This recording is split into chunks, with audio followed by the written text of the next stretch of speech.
the discussion item would just be simple that, again, we're talking about a number of beds that it looks like we're going to have a lot of difficulty building. So you get back to looking at options, and I know you don't want to do this because you got to hang over this for about 3 years, but to get to a point that's realistic and something that you can afford, you might have to go back and revisit some of those things, which may be building, I don't know, how many beds could you build on this facility here? I don't remember what you came up with before. 184. In addition to the 62 we have? That was going to be turned into offices and completely Yeah, rearranged the and the pod jail. deal out here. Okay, so you could even, theoretically, you could even build less than 180 some beds on this facility for, I don't know, and you'd have to get these guys that are the experts here to say, you know, whether that's half a cent for 5 years or, you know, whatever it is. But obviously, this extended period of time is going to be a hard sell. You know, you get up saying you want a sales tax for 30 years, you know, that's tough to swallow. I don't know how you're ever going to sell that. So we may have to cut this thing down to something that, and bite off something we can actually chew and digest and get people to buy. Now, I know your reasoning. We've talked about this a number of times, 228 beds, 172 beds, or whatever it is. But realistically, you may have to go back and say, we need to build 100 beds. Then we need to figure out how to keep people from going in there. We need to have some other programs to deal with nonviolent offenders and look at it from a different perspective. We can't keep doing the same things over and over and expect a different result. So in combination with a smaller jail, we've got to initiate other programs to take the heat off of the incarceration rates and the volume that's in there. Now, if you look at it from that standpoint, then you can begin to look at smaller numbers of beds. Now, if all you want to look at is the growth of the county and the number of people that we're incarcerating now, how many we're going to incarcerate in the future, yeah, you build 228 beds, you're going to fill them up. But we can't afford it. We can't afford to build it. We can't afford to pay for the people that are in there when we incarcerate them. So we've got to come up with some different ideas. We've got to come up with different solutions. So I'm suggesting that maybe you go back and revisit another alternative, whether that's building 80 beds, 100 beds, 120 beds. I don't know what that magic number is, but whatever you can afford with the sales tax revenue that people are going to buy, that you can actually put out there and sell to somebody. In my opinion, I don't think you're going to keep shooting at 170 some beds or 270 some beds over 30 years. It's going to be a tough sell. You're going to be right back where you were, and we're going to keep doing this over and over again. You know, let's see if we can get our heads together and get our heads around something that might work.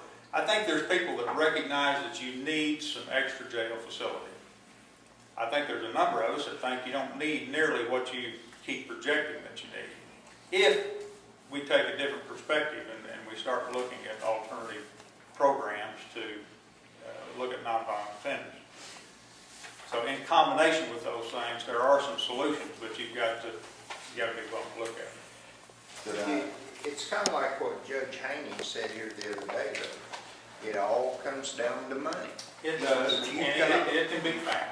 And Money there are programs to install these programs. You know, the judges would be tickled pink to have those programs. Yeah. Now, that's the worst case scenario, but we are, and there's a group of people that are working on this. I don't know what their results are, but Kansas has completely turned around their incarceration rates up there. And I think we have a lady here that can give you more information about that. But it can be done. The worst case scenario would be that the state of Oklahoma would say, to hell with it, we're just going to keep doing what we're doing. We're just going to keep locking people up. Now, if we do that, then yeah, we're in trouble. But if we don't get smart, if we don't start thinking a little smarter than we do, then that's where we're going to go. So the state of Kansas has addressed it, and I think Joyce over there. But what about, all I'm asking is how long will it take to get this? I don't know, Joyce. Well, I'll speak to the concern about money, about programming. We heard Becky Lawmaster earlier this week, who's head of community sentencing. And she told us that, yes, they're cutting services in the prisons, but no, they're not going to be cutting services in the community sentencing program because they're working. You can work with people in the community, nonviolent people, for 1/4 of the cost as keeping them in a jail. And in Kansas, they've decreased, Kansas has half as many people incarcerated per 100,000 people as Oklahoma does.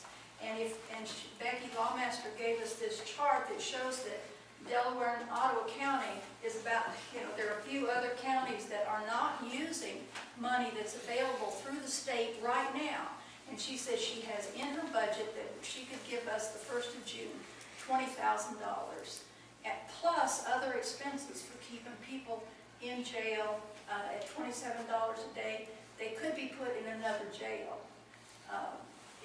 But by working with people within the community, and she's willing to start working, she's going to meet with us May 24th here in Jay at the community center at 5:30. Okay, I know you was here the last meeting.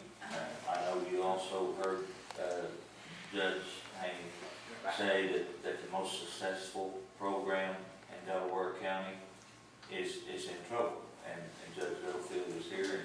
And That's a different funding. That's It's not. a different funding from that. There are some things available, and that, the message that we're trying to give you is that there are some things available. Things are not going to stay the way they are right now forever. I don't know how long it'll take it to change. It's going to take you 3 years to build a jail. By that time, hopefully, we'll have some programs that'll work too. But you can't just negate the fact that you don't know where the money's coming from.